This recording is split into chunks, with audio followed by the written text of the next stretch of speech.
and welcome back to The Editorial, the almost bi-weekly podcast where we discuss everything that TLDR's got wrong since we last did an episode.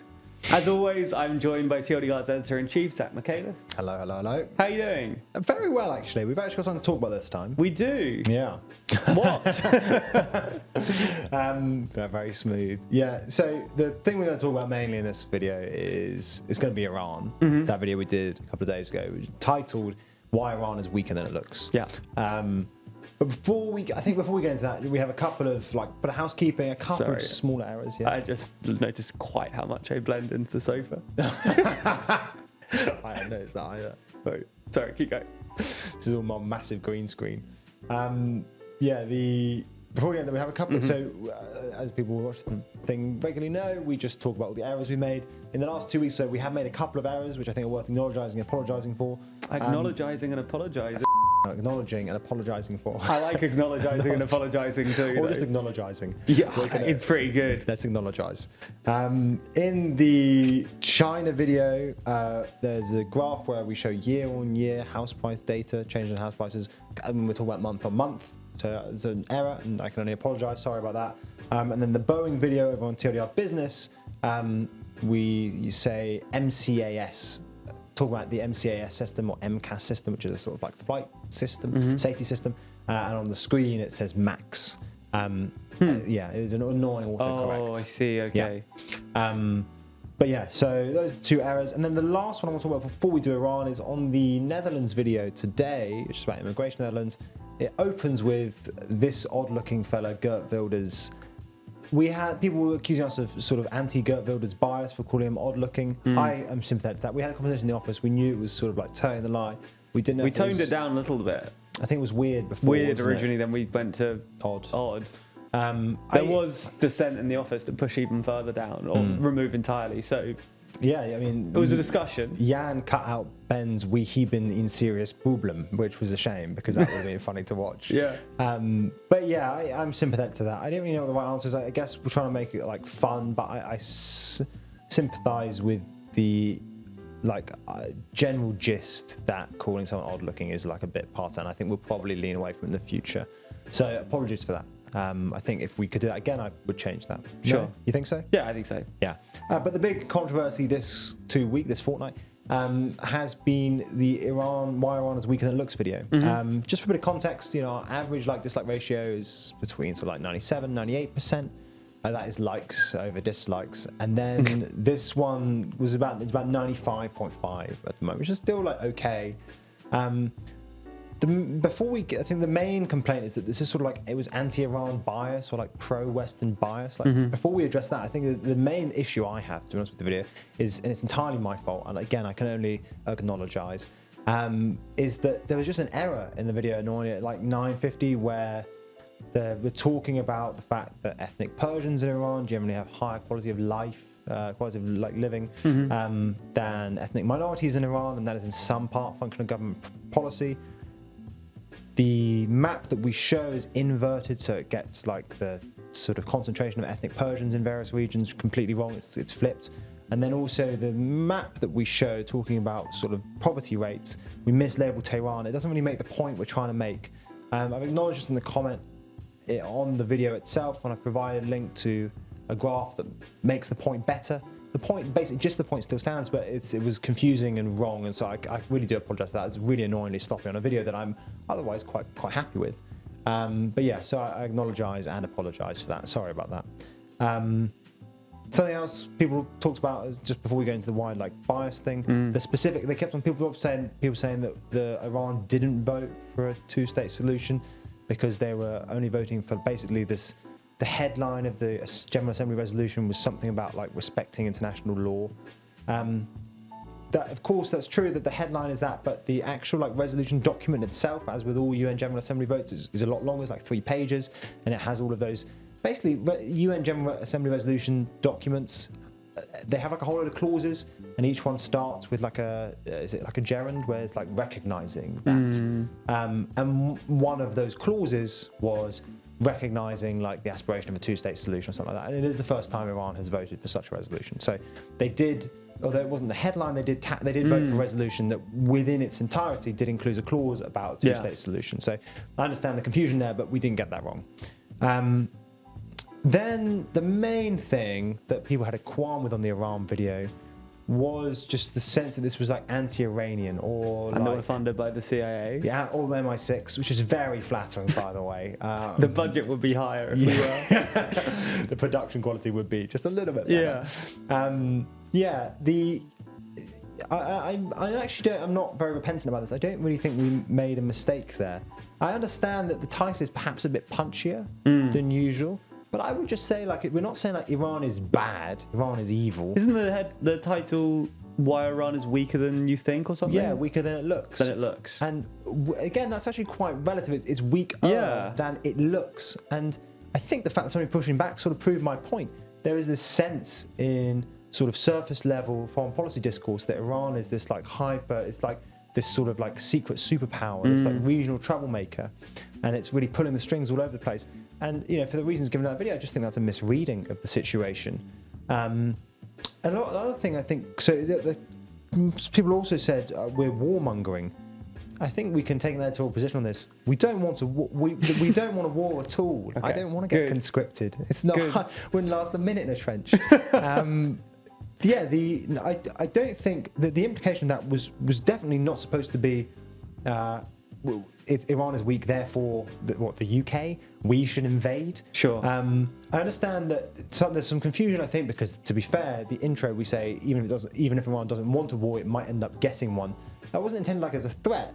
That was supposed to be, and we didn't really talk enough about this in the end of the video, but it was supposed to be more like you could, even if you don't want escalation, sort of if you escalate in order to deter, which I think is what Iran is doing. You can nonetheless sort of accidentally climb the ladder of escalation to the point where you end up with a full-scale war. My basic point there, and it's something we talk about on the podcast and other places, is that it doesn't require all parties in a conflict to want escalation to war for it to become a war.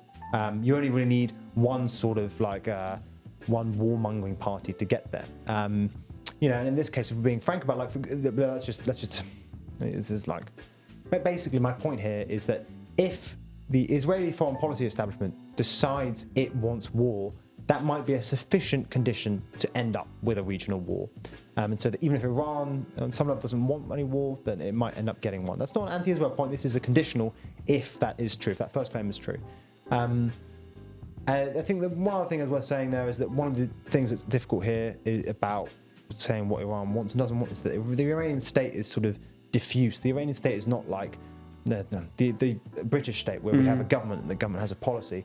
Iran, the government has different wings to it. I mean, the most obvious example, like the Iranian state is sort of separate from the Iranian Revolutionary Guard Corps, who have an independence of their own. They're sort of like the Iranian army. And in a bit of a similar way, like the Pakistani army has independence from the Pakistani state.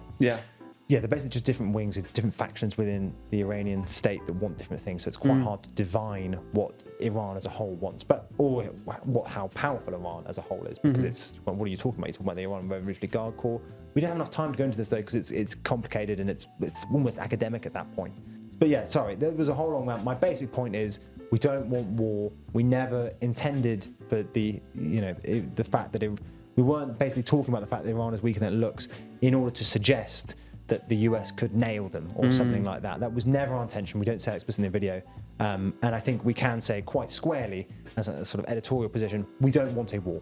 I think it would be objectively best if there was no war in the Middle East. It's a brave statement. Yeah. By the way, I don't think there's a passing point because it is just reflected in the sort of like revealed preferences of all the big players. As I say in the video, I don't think Iran wants a war. It's very, very clear that the Saudis, for example, really, really don't want a war. I mean, maybe the Houthis want a war, but the big players in the region, we don't want a war. The Europeans, desperate for there not to be a war. The Americans as well. Biden, I don't think, does want a war at all. Biden knows it's terrible for basically for the presidential election. So all the big players don't want a war. A war would be a bad thing. We should avoid war. That was never the intention of the video. The final thing, so many final things. So the other thing is that this was the idea, the big issue was that the video was somehow like anti-Iran or pro-Western propaganda. People were saying like, you should do a video about the US being in trouble.